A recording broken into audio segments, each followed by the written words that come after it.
The first time I saw her, she was standing barefoot in the kitchen, hair wet from the shower, wearing nothing but his oversized button-down shirt. My best friend's fiancé. My line I should never cross. My sin waiting to happen. And yet, when she turned around and smiled, just that small, lazy smile, everything inside me collapsed. Because it wasn't the smile of a stranger. It was the smile of someone who already knew how I looked at her when no one was watching, knew how my hands curled into fists every time she walked into the room, knew how badly I ached to touch what was never mine.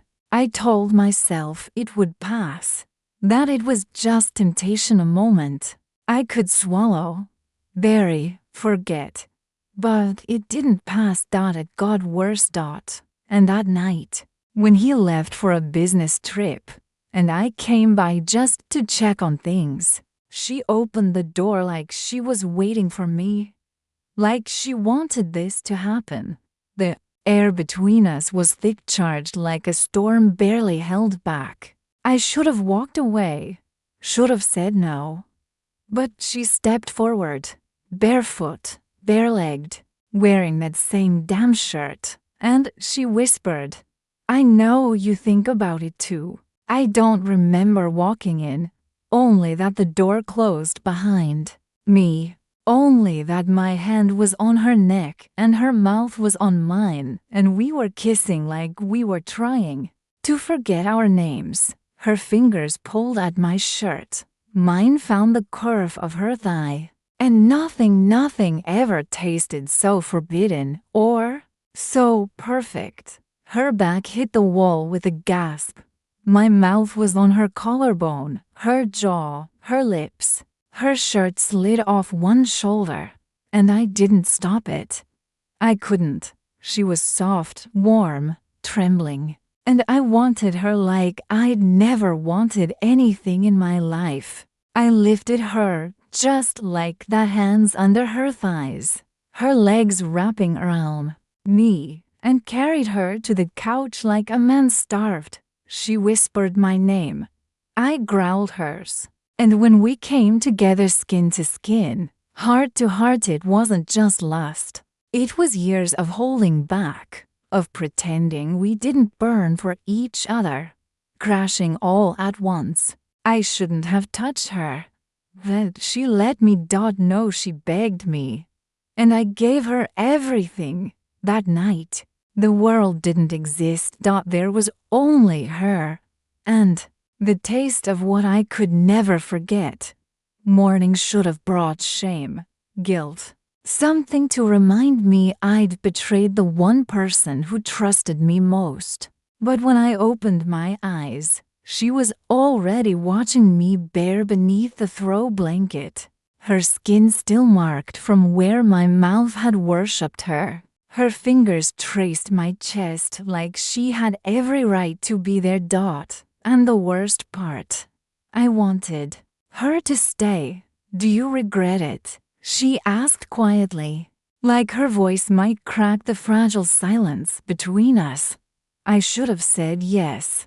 I should have lied, but I didn't. "No," I whispered, brushing her hair back. "I regret waiting this long." She leaned into my hand, closed her eyes like she was memorizing the feel of me. "Then don't stop." That one line undid me all over again. I pulled her on top of me, slow and aching, my hands gripping her waist, guiding her like we still had hours, like the world outside hadn't started spinning again. Her lips met mine, softer now, less frantic, more dangerous, because this wasn't lust anymore. This was something worse, something that felt like love, and we were in free fall. She moved against me gently at first, teasing, tasting, but then came the tension, the gasp, the way her nails dug into my shoulders when I whispered her name against her neck. My hands roamed her body like I had a right to it. And she let me, again and again, until we were tangled in heat and sweat and secrets. She collapsed on my chest afterward, breathless. I held her like a coward, knowing I wouldn't let go even if I should. The truth was loud in my head. This can't happen again. But she turned her face to mine and kissed me like it already would. Then her phone buzzed. I watched her still. One glance at the screen. One breath sucked in. She didn't answer. She just looked at me and whispered, "What are we going to do?" I didn't have an answer. I only had this. The memory of her skin.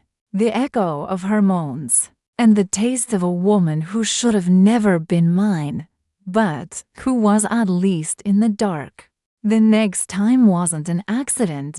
It was a decision, deliberate and desperate. She texted me 3 days later. "He's gone for the weekend."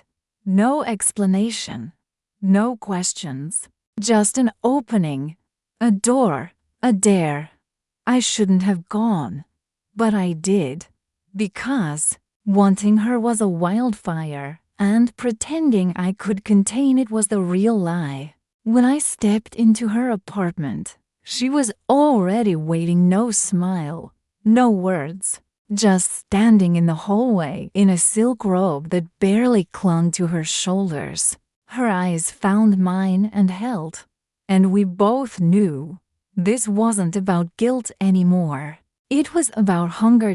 She moved first, dropped the robe. It hit the floor without a sound. My jaw clenched. My control shattered. And in the next breath, I had her against the wall, her gasp breaking against my mouth as I lifted her into me.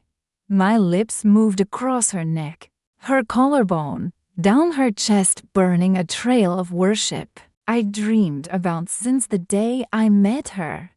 Every inch of her body pressed against mine, warm and open and begging. My hands memorized every curve like she was a map I'd never been allowed to trace. "You're playing with fire," I whispered, my voice shaking against her skin. She tilted her head back, her breath ragged. "Then burn me." We didn't make it to the bedroom, the hallway floor, the kitchen counter, the couch. We left pieces of ourselves everywhere, panting, biting, reaching. She clawed at me like I was both salvation and sin, and I gave her everything, every growl, every thrust, every whispered promise I should have never spoken. She wasn't just his fiancée anymore. She was mine in the moments no one else saw.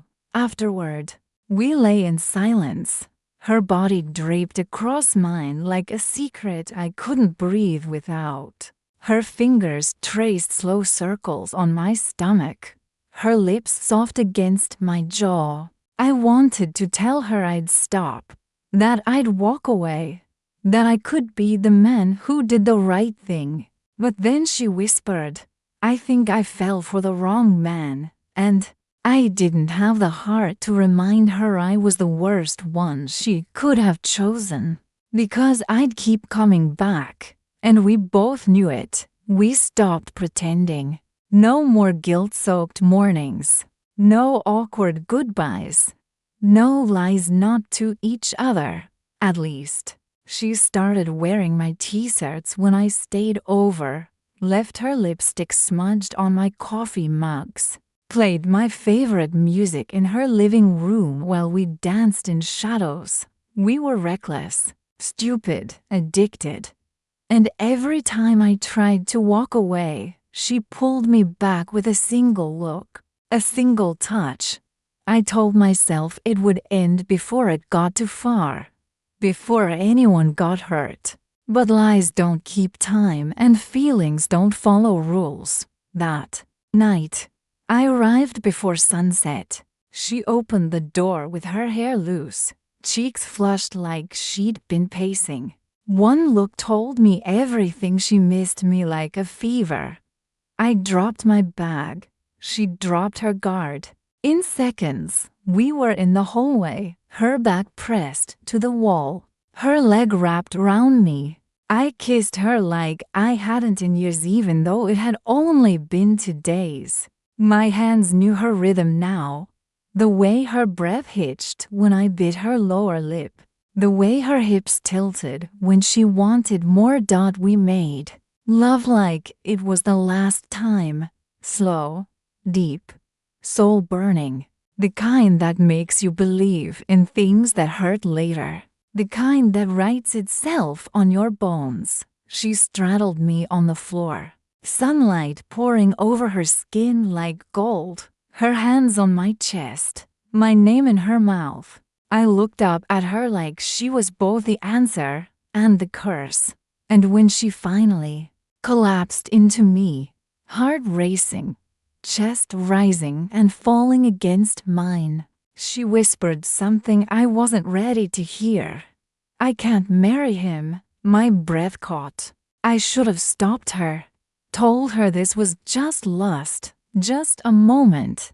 But the truth was I didn't want her to marry him either. Not now. Not after this. You don't have to, I said. Soft, barely audible, but real. She looked at me like she'd just heard her future in my voice. We lay there for what felt like hours, just breathing. Then came the knock. 3 loud bangs on the door. We both froze. Her eyes went wide. She reached for her robe. I grabbed my jeans. The knock came again, harder this time. My blood went cold. She whispered, "It's him." My heart slammed into my ribs. And in that single moment, everything, the heat, the lies, the fantasy fractured. We had been gods in the dark. But the morning just walked through the door. He stood in the doorway like he already knew. Not furious, not yelling, just silent. And somehow, that silence hit harder than a fist. Her robe was half open, my belt still on the floor. The air thick with a truth we couldn't bury anymore. He looked at her first, then at me, and then back to her. "How long?" he asked, voice low and bitter. She stepped forward, trembling. "Please let me explain." He didn't even blink. "No, just tell me how long." Her mouth parted, but the words died there. So I spoke, since before we wanted to admit it. His eyes snapped to mine. I expected the punch, braced for it, but it never came. Instead, he let out a short, breathless laugh that held no humor. I always knew there was something. I just didn't want to see it. She reached out for him, but he stepped back. "You should go," he said. To me, not her. And the way her face broke in that moment shattered me. I hesitated, looked at her. The woman I swore I'd never touch. The woman I now couldn't walk away from. Every instinct told me to leave. Let them fix it. Let them pretend none of this ever happened. But her eyes pleaded. Not with words, not with tears, just wanting. Needing. And I realized this wasn't just about lust anymore. It never had been. So I stayed. "I'm not going anywhere," I said, voice raw. She broke, dropped to her knees, cried into her hands. He stared at her, hurt, angry. But somewhere deep down, he understood. "You don't love me," he said, not as a question, as a confession. She didn't deny it. He left, quiet, no slammed doors, no final speech. And just like that, our lie became a life. Weeks passed. The world judged. Friends vanished. But every morning, she curled into me like I was still the safest place she'd ever known.